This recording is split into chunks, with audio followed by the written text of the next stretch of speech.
Welcome to the Healthy Skin Show with Jennifer Fugo, where we're flipping everything you've been told about your chronic skin issues upside down and connecting you with alternative solutions your dermatologist never told you about. Welcome back to episode number 225 of the Healthy Skin Show. In today's episode, we're going to be talking about what I would say is a little bit of a controversial topic. So for those of you who know what topical steroid withdrawal is, and for those of you who are in the process of going through it, there are some individuals who feel that you just have to let it run its course. There's nothing that you can do. It's just all about time. And how much time it takes is anybody's guess, but that's all you can possibly do to help support your body. Now, my guest today and I have a slightly different approach to this. We actually find from clinical practice that there are some things that you can do to help support your system better as it goes through TSW. Are they magical? Absolutely not. But they are things that you can potentially test out and utilize. And if you have any concerns or fears around these particular herbs or options, there is plenty of information here on the Healthy Skin Show, as well as what's linked up in today's show notes, that should help provide you the educational information that will answer your questions and likely calm those fears based on science, research, and biochemistry. My guest today, coming back for yet another episode, is Dr. Julie Greenberg. She's a licensed naturopathic physician who specializes in integrative dermatology. She is the founder of the Center for Integrative Dermatology, a holistic dermatology clinic that approaches skin problems by finding and treating the root cause. Dr. Greenberg holds degrees from Northwestern University, Stanford University, and Bastyr University, and received advanced clinical training at the Dermatology Clinic at the University of Washington Medical School and at the Pediatric Dermatology Center at Seattle Children's Hospital. She is also the program chair of the Naturopathic and Integrative Dermatology series on LearnSkin.com, a learning platform for integrative healthcare professionals. So without further ado, let's dive into today's conversation.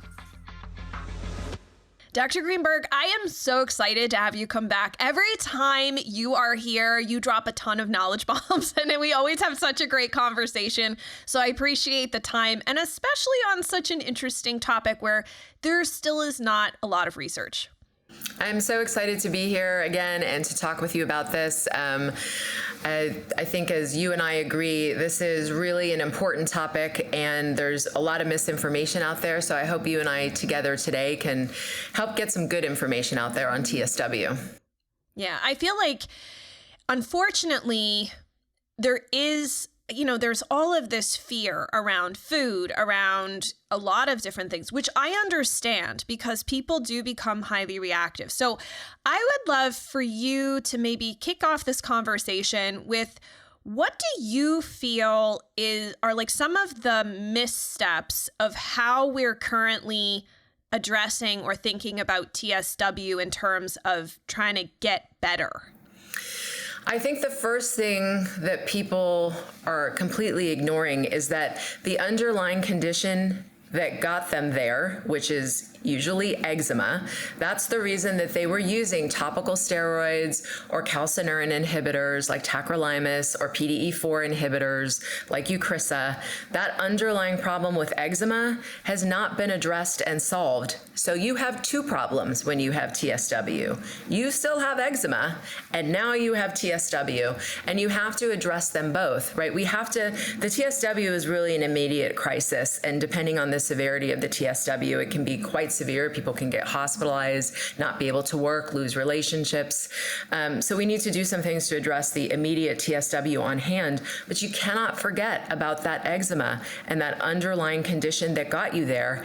And for me, if anyone has heard me talk on your show before, I'm going to be banging the drum on the gut because it really is the gut dysfunction that's driving the eczema, and you haven't dealt with that yet. And so with my TSW patients, I really make sure that they understand we are treating two problems here. Yes, we are immediately addressing this TSW. I want to make you more comfortable and make life more livable in your skin because I know how horrible it is. But we're going to also have to treat that eczema and that underlying gut dysfunction.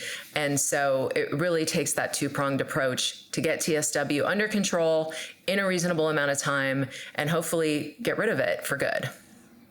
I agree with you 100%. I kind of alluded to this in another podcast that I did. It was just a solo podcast of me talking about like, hey, I think sometimes there's things that make TSW a lot more complicated that draw out the amount of time that you're dealing with symptoms, blaming it on TSW, when in reality, it's not TSW. It's actually something else. And that's what I found in clients that I've worked with, is there oftentimes are still those underlying root causes, but then you have this other problem that is hugely painful. You have a lot of shame around it. There's a lot of anger. There's a lot of fatigue because you can't sleep. I mean, any number of things. It's like a living hell going through this. And so what do you think? I mean, we all know topical steroid use, and obviously combining that with steroid use in other forms, is exacerbating the relationship that your body has with cortisol. And that's really problematic. So what is the way that you look at least just the TSW piece? Like, what are your thoughts on just that specifically in terms of cortisol and the adrenals? Yeah, that is a great question. And I still think there's a lot of untangling we have to do to try to figure this out. For eczema, which, we may or may not get to, I do gut testing. I do a stool test and a urine test to figure out what the gut dysfunction is. For my TSW patients, there's a third test I do. It's a hormone test, and it specifically measures their cortisol at 4 points throughout the day. So we have to remember, cortisol is not a hormone that stays the same all throughout the day. It's a diurnal hormone, so it's our get up and go hormone. When we wake up in the morning, cortisol is supposed to shoot up, give us motivation to get up and start our day, and then it starts going down in the afternoon because melatonin needs to start to rise, and that's going to take over, and we settle down at night and go to sleep. So you can't just do a one-spot cortisol test. That's really not going to tell you anything because it changes throughout the day. So this is the one that I use is a urine test. It's dried urine. You urinate on these strips of paper at 4 points throughout the day, and then there's additional kind of morning testing called an cortisol awakening response that you can do. But sometimes I'll just do the 4 points throughout the day, which is the first minute you wake up, you pee, 2 hours later you pee, about 5 p.m. and then about 10 p.m. So I want to see how someone's cortisol is running throughout the day. And this looks at active cortisol and then metabolites. So I want to see what's happening systemically with their cortisol. That's one piece of it. And the other piece is I've tried to do a bunch of research into how topical steroids affect cortisol. And I found some interesting stuff. On the one hand, there are cases of, and this is a fancy word, iatrogenic Cushing's disease.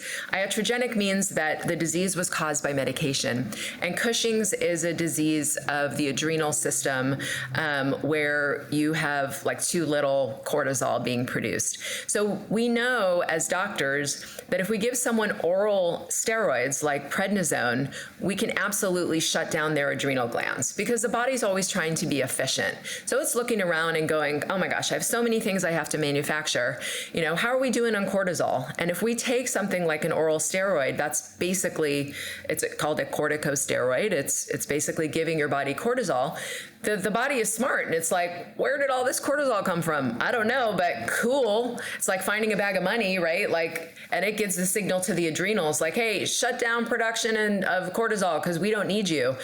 So we know that if we give someone oral corticosteroids for long periods of time, we have to taper them. We have to give the body time to recognize, oh, wait a minute, what happened to all that cortisol? It's gone. Oh, snap. I guess adrenals, you're on board again, got to fire it up. And so the adrenals are like, okay, let's get this factory gap back into gear. And then they will start to produce the cortisol, and you can taper them off the prednisone.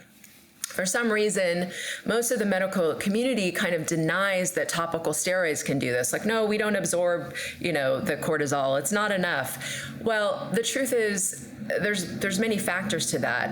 what kind of strength of topical steroids are you using? Hydrocortisone is, considered the mildest form, and that's kind of what our body produces. But if you go up to something like a betamethasone, that can be 650 times the potency of a hydrocortisone. Yeah, it's a super high dose. And I'm like sitting here with my mouth gaping open. That's a lot. It's astounding. You have to think, if you put that hydrocortisone on 600 times, that's equivalent to, one dose of betamethasone or clobetasol. Some of them are 150 times. So it depends on the strength of the steroids, the surface area that you're using on, how frequently, and how long have you used it. And of course, one thing that we forget to mention is that we have higher systemic absorption of these topical steroids on compromised or broken skin. Well, where are we putting these topical steroids?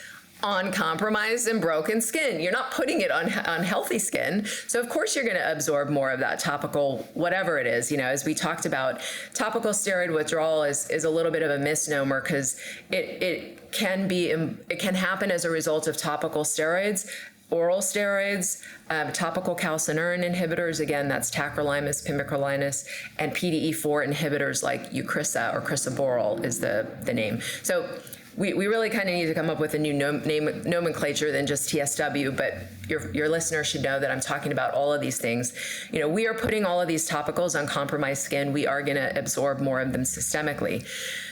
Most of, the medical community refuses to acknowledge the effect on the adrenal glands of these topical steroids in the same way that no doctor would deny it from oral steroids like prednisone.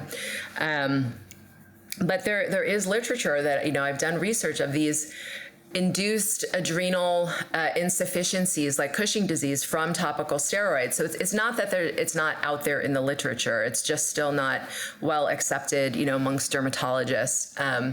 There are some. It's interesting because I was attending a conventional dermatology conference a couple weeks ago. Of course, it was virtual. But one of the doctors, the dermatologist, was talking about rashes, and we have as doctors what we call a DDX, or a differential diagnosis. And he was saying, when you're seeing a rash, keep in mind these other possible problems that it could be. And he listed topical steroid withdrawal.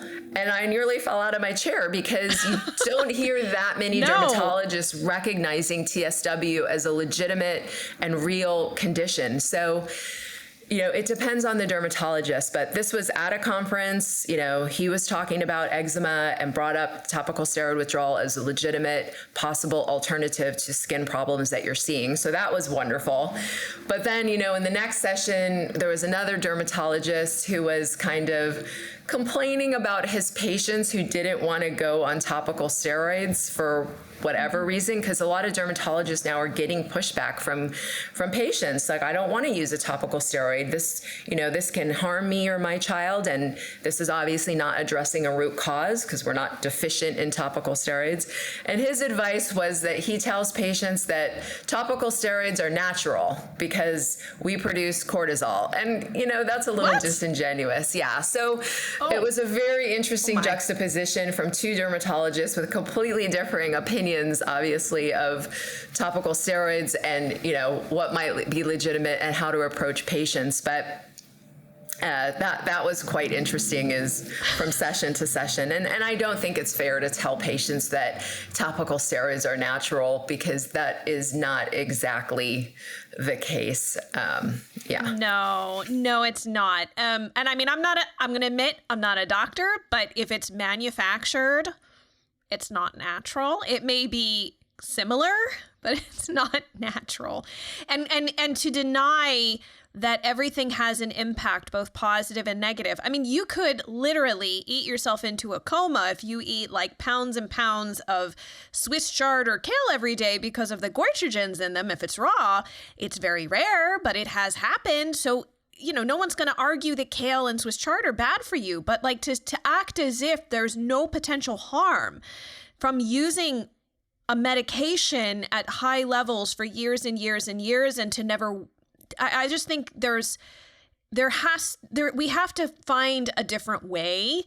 That's just my personal opinion. Also, having worked with clients who they've been tested for every weird, rare disease because of all the oddball symptoms that present as a result of it, and then ultimately being handed more steroids for their issue, which in reality was really a TSW problem in the first place. So it's just, I think we're at a turning point. I know it feels slow for many who are advocating for change, but it is starting to happen. I mean, that's impressive that at least someone mentioned it at a conference.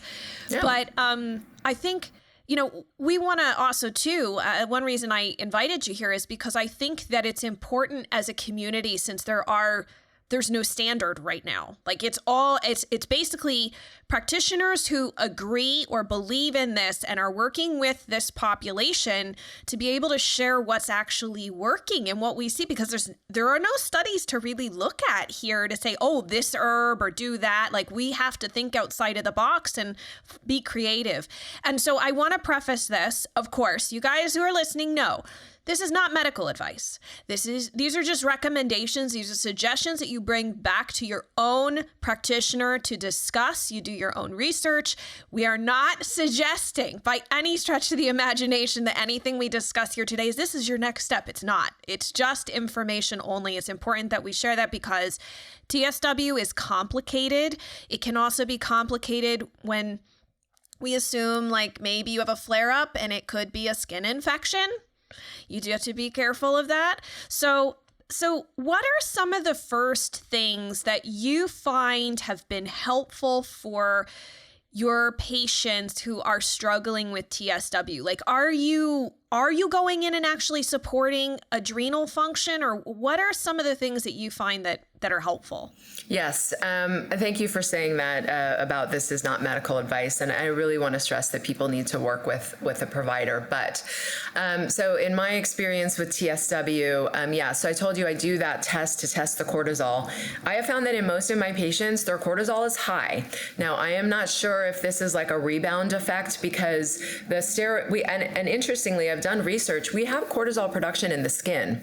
And so the steroids, right, are basically suppressing the cortisol. And I don't know if this is like a bounce back feature or what is going on, but by the time patients get to me and they're in topical steroid withdrawal and they have that red inflamed skin, on my testing, their cortisol tends to be high. And we know that red inflamed skin is vasodilation, right? The vessels have been constricted for so long artificially with the topical whatever's you're using, and now they're also bouncing back. So we get vasodilation, which means that the blood vessels are over expanded, over dilated. So we get this blood influx, which is why they have that red inflamed skin and moisture leaking out of their skin and they're kind of oozing. So I do that test, and then based on what I see, I do adrenal support. So as a naturopathic doctor, I'm also a registered herbalist through the American Herbalist Guild. I really rely heavily on herbs for my protocols. So there's a lot of what we call adrenal adaptogens. An adaptogen it's a hard concept for Western medicine to grasp, but there are herbs that if your adrenals are too active, it will calm them down, and if they're underactive, it will fire them up. And that's an adaptogen, is that you can give it in either situation and it's gonna help your body do what it needs to do. Again, it's really a hard concept in Western medicine, but it's very common in the herbal world, in Chinese medicine, Ayurvedic medicine, and naturopathic medicine. So there's a world of herbs that I will use for the adrenal support. Some classic adaptogens are things like ashwagandha, holy basil, rhodiola, schizandra. There's a lot of them. And again, you should work with a provider and not just start taking herbs. But I definitely start with adrenal support, specifically for my TSW patients. And based on, the lab work and what I see on their cortisol, and is it high all the time? Is it tanking? What kind of support do they need? I find that it's really pretty helpful. Can I ask you a question about that? So I don't know if you're aware, but there are some circles within the TSW community that think that all adaptogenic herbs are actually steroids. I'm guessing that they're thinking of licorice, which is used in adaptogenic formulas. Licorice is one. And then I've heard things about ashwagandha being like a mineral. It has an action similar to a mineral corticoid. I mean, none of this is, from my understanding, based on actual research, but there is a legitimate fear. So from a clinician standpoint, have you found the use of these herbs to make, I mean, I'm going to assume the answer is yes, but I just want to hear you say it because I think they need to hear it, especially somebody who's feeling really confused and read stuff on somebody's blog who has no experience except their own. Do you find that the adaptogenic herbs make TSW worse, or no? Can they help? I find that they make a huge beneficial difference. They have a huge positive impact. But again, this is not to say nobody should go out and just start taking ashwagandha. This is why I test their cortisol and I actually see what's happening. And then I use a formula that's based on their needs. So we do have adrenal formulas for people who have very low cortisol, where we're trying to get the adrenals to kick it up a notch. And then we have formulas where people are just, at basically red line, pumping out cortisol all day long, and we need to kind of calm down the adrenals. So yeah, you want to be using the right herbs, the right blends, the right amounts for your specific situation. And so you need a trained herbalist, somebody who's trained in herbs and someone who understands what's happening in your specific cortisol. But I find that they are pretty foundational to the TSW component of the plan that I'm doing, because we know that the adrenals are involved. I mean, other things are involved too, but there's no doubt that the adrenals are involved. So why wouldn't we want to go in and test and support them? I agree with you. My experience has actually been very positive, including adaptogenic herbs. And so the confusion and the backlash around this has been very confusing to me, because and I want to say this with all due respect too, because I recognize that people who are listening to this, there are some people who are really big advocates within the TSW community and know that we stand with you. We are on your side.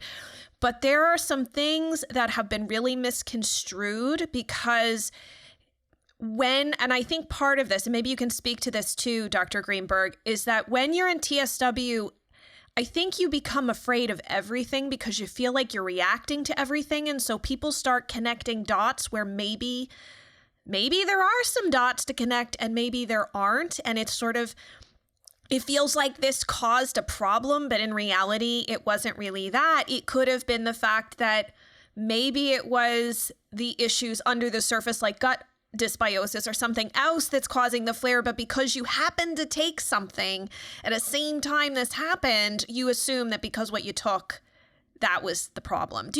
What are your thoughts on that? 100%, right? It's hard sometimes to detangle what's causing TSW to flare or what's causing eczema to flare, for that matter, right? Like, if only we had clarity all the time. A lot of times it's like, well, I really don't know, right? Because there's a lot of factors and we don't even know all the factors. Were we exposed to something that we have issues with? But I also think it speaks to the fact that, herbs, anyone can go buy herbs, anyone can dose themselves and supplement in any level. And when you have people out there who are experimenting on themselves with herbs and they have no knowledge, no formal training, no real understanding even of the adrenal system and how that works and how herbs can impact it, yeah, I mean, you could take an herb and cause problems for yourself. There's no doubt for that. But just because somebody who's not educated took an herb that was inappropriate for them, even if, let's say, it was ashwagandha, does not mean that ashwagandha is inappropriate for all people with TSW. You have to know what you're doing.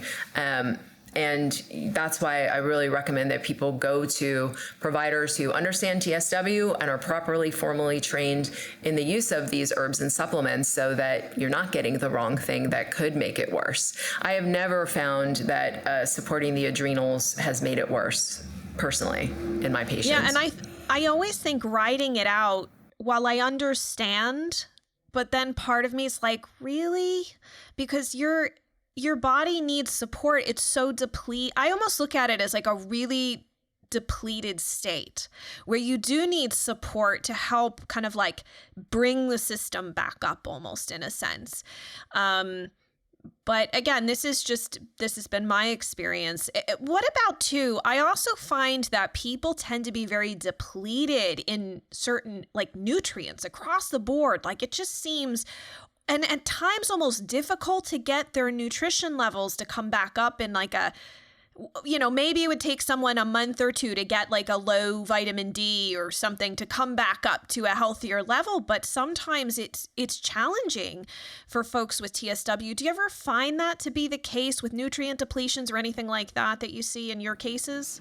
Yeah, and I think it goes back to the gut issues and that original problem with eczema, right? By the time you get to TSW and your eczema is this bad and now the TSW is that bad, I mean, we like to think we are what we eat, but we actually are what we digest. And when your gut is so dysfunctional and messed up, you're not going to be absorbing food and nutrients. You're not going to be breaking down food into those constituent parts. And that's why people start to flare with eating foods, because they have a leaky gut. They're not fully digesting their foods. Those large food particles can get into the bloodstream, and the body does not know what beef is. It doesn't know what a banana is. It only knows for proteins, amino acids, right? Or the very smallest building blocks of food. That's what we break it down and then absorb it through our gut. So if we're not properly digesting and breaking down our food, and if we have problems with what we call the brush border in our small intestine, we're not absorbing things.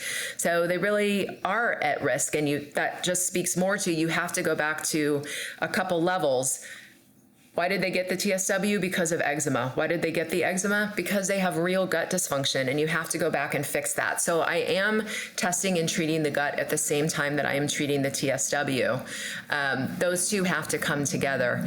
I've also found collagen supplementation works really well in my TSW patients. And there was just a great meta-analysis and systematic review that came out on collagen supplementation. And for your listeners who don't know what that is, it's when researchers go compile a lot of different studies on the topic. So they searched for like all the studies they could find of people being supplemented with collagen, and different kinds of collagen. There's marine collagen, beef collagen, chicken collagen. So it was a mishmash of things, but they basically found across the board that supplementing people, and this wasn't TSW specific, obviously, but supplementing people with collagen worked. It took sometimes 60 to 90 days, but wrinkles improved, skin barrier improved, hydration improved, all of these things improved.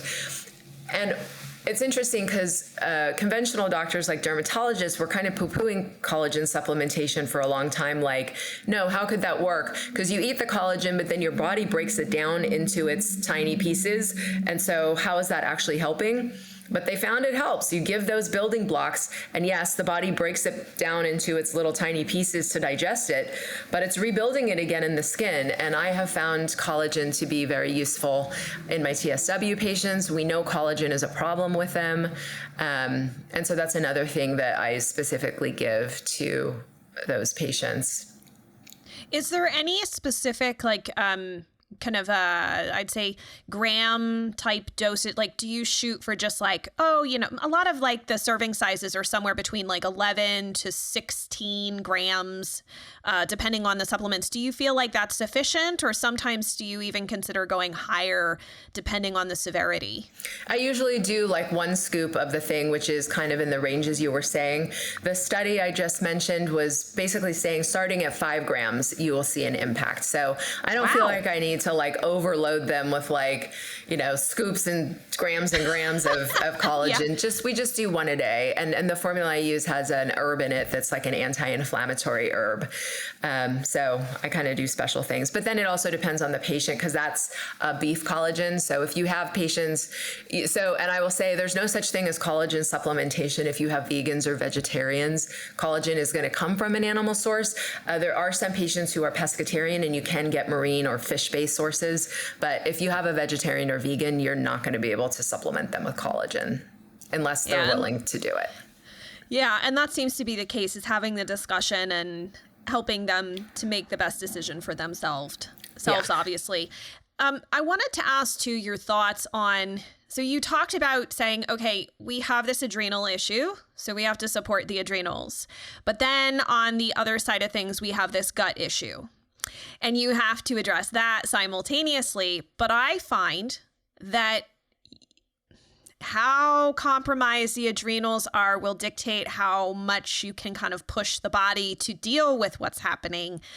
I find, so one of the things that I have concern is that some practitioners that are really not well versed will put people on very, very heavy duty, over the top gut protocols that they just cannot handle. So I'm curious to get your thoughts. Do you find that you have to adjust the intensity of other protocols, like a gut protocol, when someone is in TSW based on what their body can actually sustain and manage? So I would say my topical protocol has definitely changed dramatically for TSW, so we can talk about topicals in a minute. For my gut protocols, so like I said, I'm not using pharmaceutical antifungals or antibacterials most of the time, unless sometimes if there's a true staph infection, we'll do a little doxycycline. But I do moving protocols and I do supportive protocols. So I'm not just going to give them a whole mess of, antibacterial and antifungal herbs and be like, good luck with the die-off. You have to support them. So part of the testing I do shows me, do they have something called secretory IgA that helps the body deal with the die-off? If they're low in secretory IgA, I'm going to supplement with it. Sometimes if I feel like their constitution is not that hardy, I might give them a binder with it to help bind up some of that die-off. And definitely we're paying attention to, how are things going? Even with eczema, sometimes if we move too fast, we can cause flares. And so we're going to dial it back. But I don't use even super crazy aggressive protocols in eczema. I have moving protocols and we're dealing with 1 or 2 problems at a time. So I pretty much use that still on TSW, but building in that support with binders or, IgG or other things that they need. And of course, monitoring and adjusting as needed for the person. But I'm not let's address all of your problems this one, at one time anyways, so. So you're not going to do H. pylori, fungal, parasites all at the same time, Exactly. all on top of, no. Exactly. Yeah. So with that said, you mentioned topicals, and there's a lot of, pros and cons. Some people feel like they do need to keep their skin really moisturized. Other people are moving in the direction of doing a little bit of no moisture therapy, which I discussed in a previous episode. What are your thoughts on that? Yeah, it is interesting because I feel like we have both ends of the spectrum with TSW. There's people who can kind of only survive by sitting in the bath all day, and that's really the only time they get any sort of respite from the torture of TSW. And then other people who go the, NMT route, and that's a completely opposite route of you're not just putting stuff on your skin, you're decreasing the amount of moisture that you take in. I definitely don't start off with NMT. It's a pretty aggressive protocol and it is pretty tough for most people. You have to dedicate, I think, at least a month to it and see how it goes. And there are risks involved with NMT. For me, the biggest risk is infection because the skin gets so dry and flaky that it often splits and cracks and bleeds. And anytime you get that kind of a compromise in the skin barrier, and then, normally if someone has open skin, we're putting antibacterial things like colloidal silver or salves with essential oil to make sure they're not getting infected. But we can't do that because there's a no topical protocol. And so you're kind of hoping for the best. So the biggest risk for me with NMT is skin infections. And if that happens, you are going to have to address it. You cannot just try to ride out a skin infection. That is going to end very poorly for you, your skin, everybody. And honestly, the TSW is tricky to treat because normally when we're just dealing with eczema, when we have redness or if we have oozing and bleeding, we can automatically say, yeah, okay, this is staph, and we've even gone beyond staph colonization, and we might have a staph infection, and we have to treat it either topically and or orally. But when someone's in TSW, their skin lesions and the oozing can look like staph, and we're not sure if it's staph. And even those what we call excoriation, so the scabs, it can really mimic staph. And that is part of the difficulty of TSW, is trying to figure out, okay, is what we're looking at just the TSW? Are you just oozing because it's just that moisture coming out of your skin? And is it just, cracked and red and scratches and all of these scabs all over you, just the TSW, or is there a staph problem? And so we have to experiment, and we try to use the antibacterials and see if it's not making a difference, then it's just the TSW. But if you're doing no moisture therapy, you don't know. You don't know if you have an infection or not. And and I tend not to do NMT in patients when they're in the red inflamed skin. So with TSW, there's kind of a course. The worst part is the other name, which is red skin syndrome. And the skin is red, it is inflamed, it's often oozing.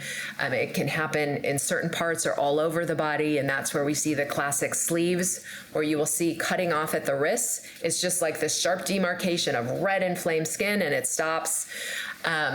And that's the worst phase of TSW. And then as things start to get better, you get into this very dry, flaky bit.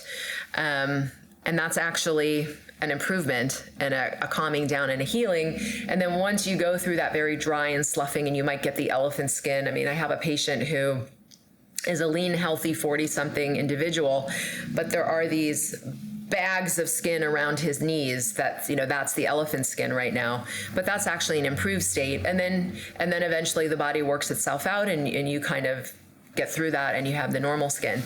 I don't like to do NMT in the red and inflamed, because that's kind of where we have the biggest risk for infection. But I find I usually don't need to go there, that we can usually get things under control by doing proper protocols. And, I know you and I have talked about how you'll hear these stories that people have been in TSW for 6 years. I mean, to me, that's crazy. It doesn't have to last that long. Now, TSW is one of those annoying diseases that you can get it completely under control. You're like, we've done it, the skin is healed. And for whatever reason, we don't know why, you're going to get a flare maybe in 3 or 6 months, and maybe it's not over for a long period of time, but you're not really suffering in between those periods. But someone who's just in full-blown topical steroid withdrawal for years and years, I think that's just a lack of proper care. If you support the body and get to some of these underlying root causes, and it doesn't need to go on like that, and it shouldn't go on like that. No one should be suffering. To me, that's the equivalent of saying with someone with eczema, just ride it out. Just give the eczema 6 years, and it'll sort itself out. Well, maybe not. Why would you want to spend 6 years suffering like that? You wouldn't. Yeah, I agree with you. It shouldn't be that long.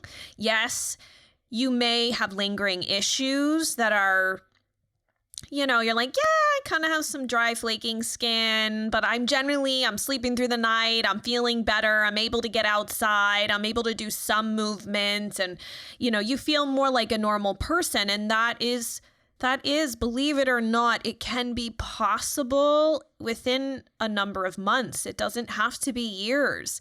But unless we broaden this understanding, and that's been one of my big concerns here, is unless we broaden beyond just TSW alone, and if you don't look beyond that, or maybe even say look back and as to what happened before this, and start considering both in tandem, you're basically dealing with two separate problems, one of which continues because it's being ignored for something else that started more recently, unfortunately.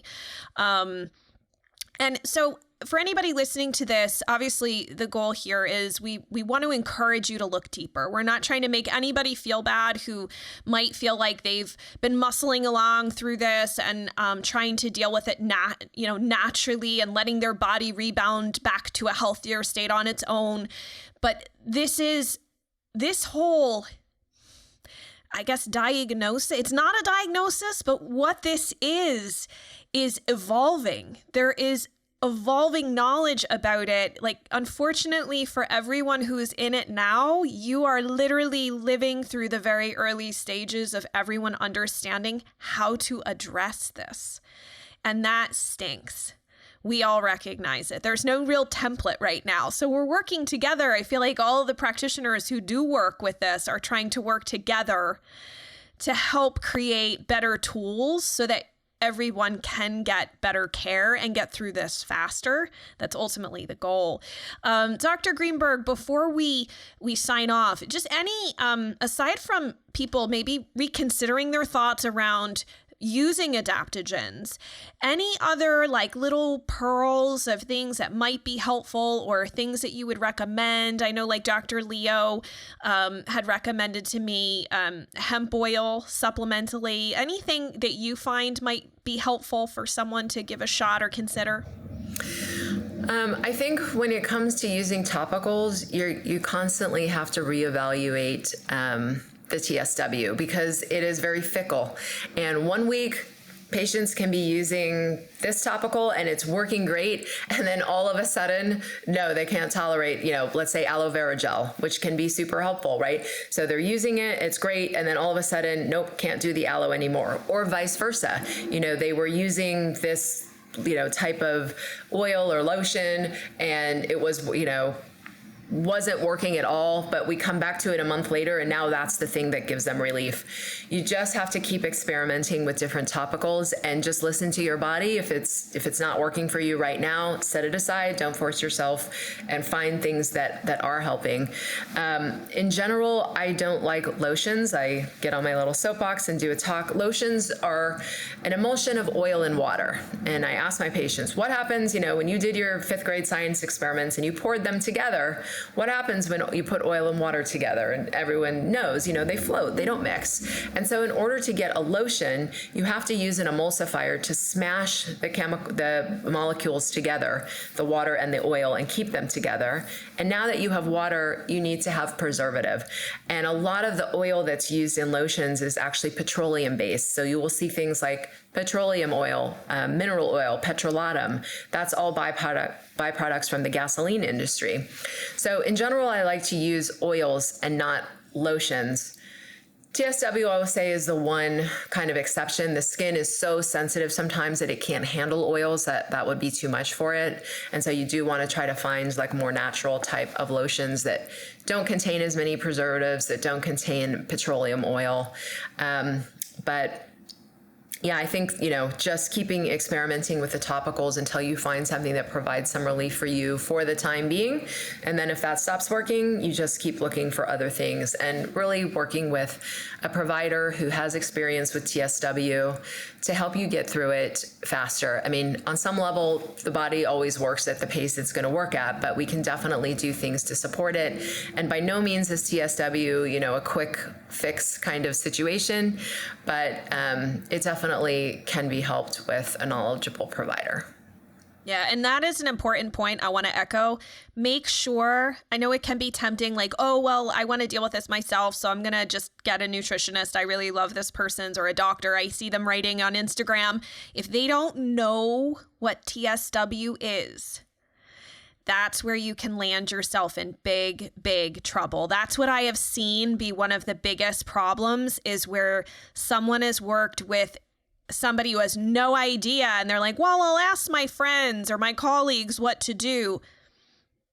Unfortunately, that is a hard pass, because I've seen some real disasters of folks who have been put through protocols that were really inappropriate for the combo of what they were dealing with, whether it was eczema or psoriasis or whatever, and then TSW on top.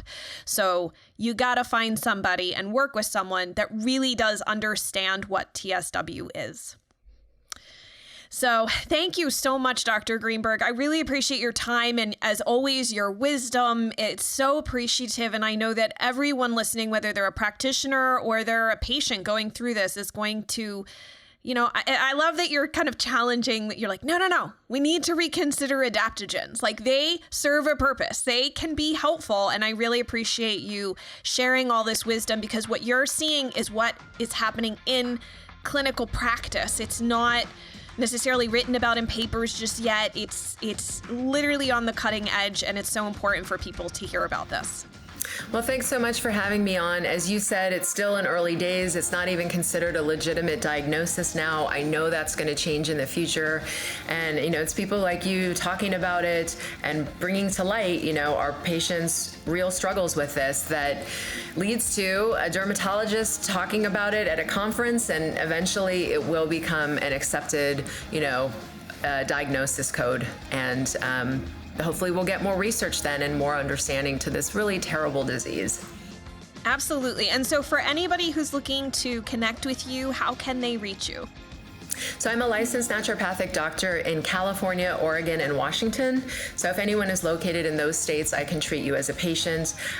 If not, unfortunately, I can't, but you can still check out my website, which is integrative dermatologycenter.com, and I can try to maybe get you to somebody who can.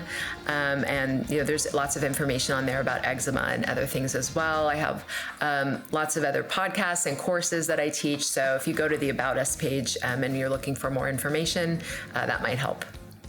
Awesome. Thank you so much for joining us again on the show. We'll have all of your links in the show notes, but thank you so much for your time. I appreciate it. Thanks, Jen. It's my hope that this episode will offer some insight, providing those of you who feel like doing nothing isn't necessarily the approach you want to take, or if perhaps you've already tried that and you are 2, 3, 4, 6, 8 years into TSW and not feeling like you are where you should be. There are things you can do. Please know that. Do not stop digging. Do not stop advocating for yourself. I hope that this episode is enlightening and eye-opening and offers you more avenues in which to look. If you'd like to check out the resources associated with this episode, head on over to skinterrupt.com/225. There, you can find all of the links that I've put for you, and if you've got questions or comments, you can leave them there so we can keep the conversation going. And if you know somebody who's struggling with TSW or you're in a Facebook group, feel free, share this episode to help others get different perspectives. That way, you can heal on your own terms. You have the opportunity to explore other things and you don't get caught up in what somebody else's idea of the right way is, because everybody's journey is ultimately going to look different, and it's your obligation to yourself to do your homework, to ask questions, and explore other options that feel right, that sit well with you, but also have some semblance of research or maybe even just that clinical data behind them to help give you the confidence to give them a try. And before you head off for your day, take a moment to rate and review the Healthy Skin Show if you haven't done so yet, and then make a point to hit that subscribe button. That way you never miss a weekly dose of hope, inspiration, the new research that we're sharing here on the show, tips and strategies, and also alternative ways to address and help support your body in the process of rebuilding healthy skin. Thank you so much for tuning in, and I look forward to seeing you in the next episode.